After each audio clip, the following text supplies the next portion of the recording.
All right, it's time for another edition of Jessica Benson Show with CJ Hurt Field Trip, where we go around the city of Memphis and go to some of the coolest spots in the city. And today we are at Stax Museum of American Soul Music. Super excited to be here. Can't wait to learn about the history of the Stax Museum and the continued legacy of Stax. We are joined by Mary Helen Randall, who is the Director of Communications for Stax. Show us around. Let's go. One of my favorite, and I might be a little biased, but I think Stax has one of the coolest gift shops in town. I mean, I don't know how many places you can get Marvin Gaye, Let's Get It On, and an Al Green CD. Like, this is good stuff.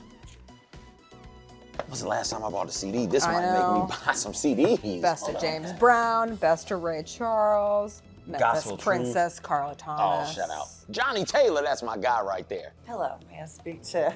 This is one of my favorite shirts.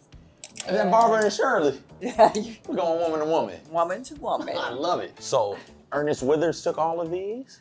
Yes, yes. Oh, wow. So what do we got in this room? What do we got? We've got our Al Green space, Love and Happiness. Look at that leather outfit. I mean, Amazing. are you kidding me? I love these old style posters though.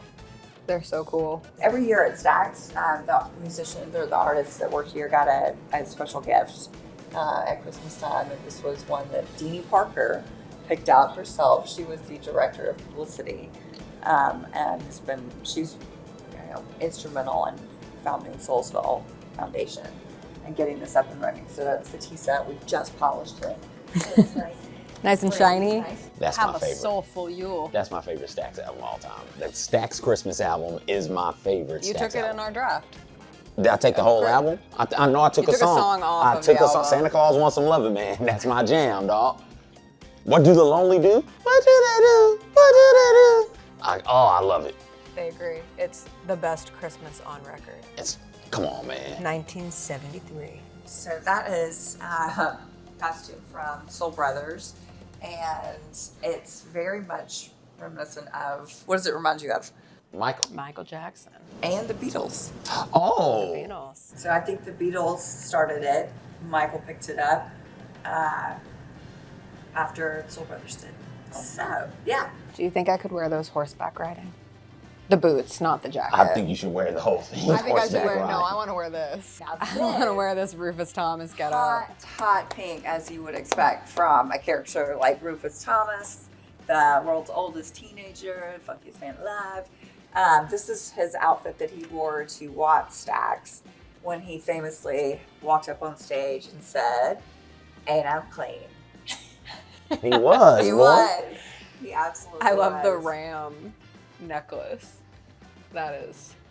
You've got to be Quite the a chain. real A confident boss. man to rock a short set suit, right? Like we got on LeBron James about wearing his shorts with the suit, and then to make it pink. Oh, that's make it hot perfect. pink. This is No, my this jam is- right here. I want a fur You coat can't like have this that. so bad. I have it. I called it first. Fine. That's my fur coat. You can pick something else out. I'll find another fur coat.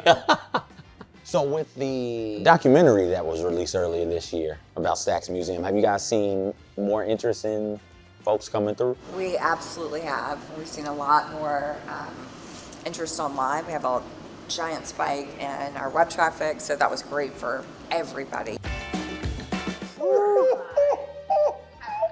CJ, you can have the coat. I'm taking the fur-lined car.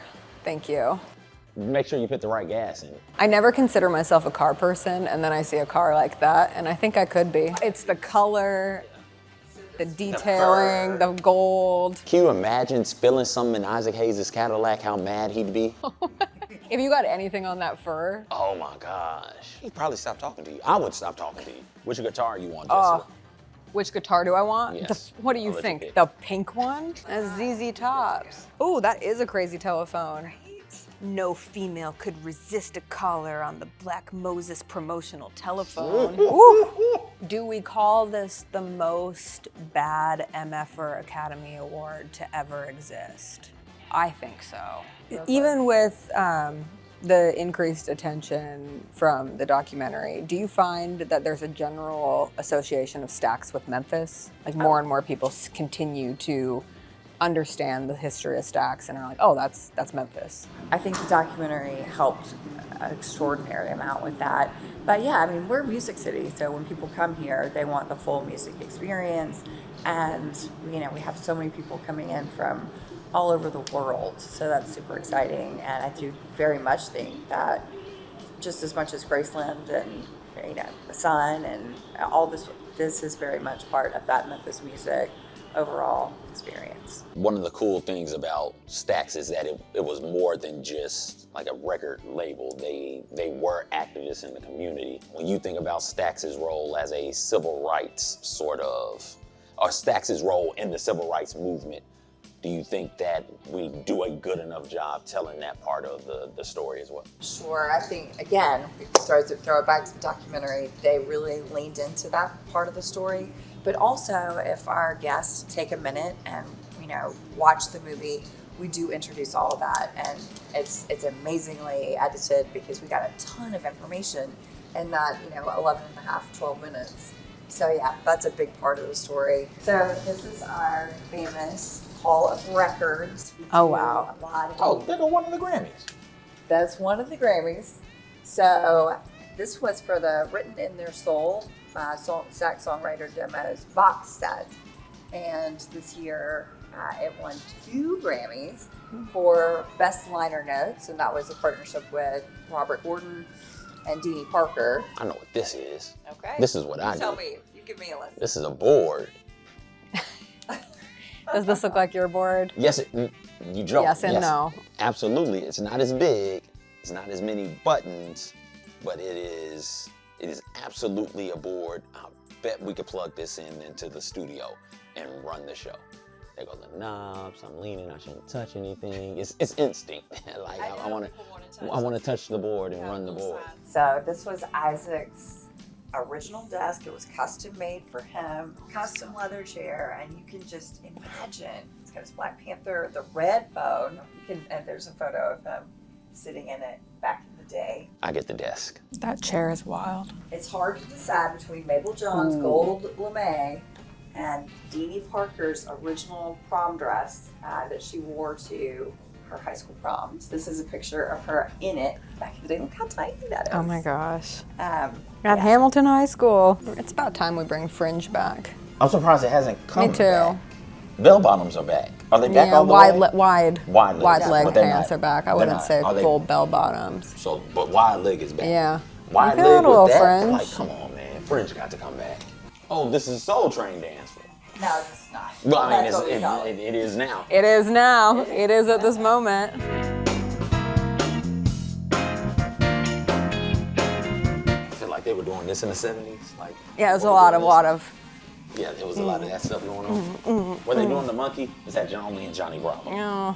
Okay.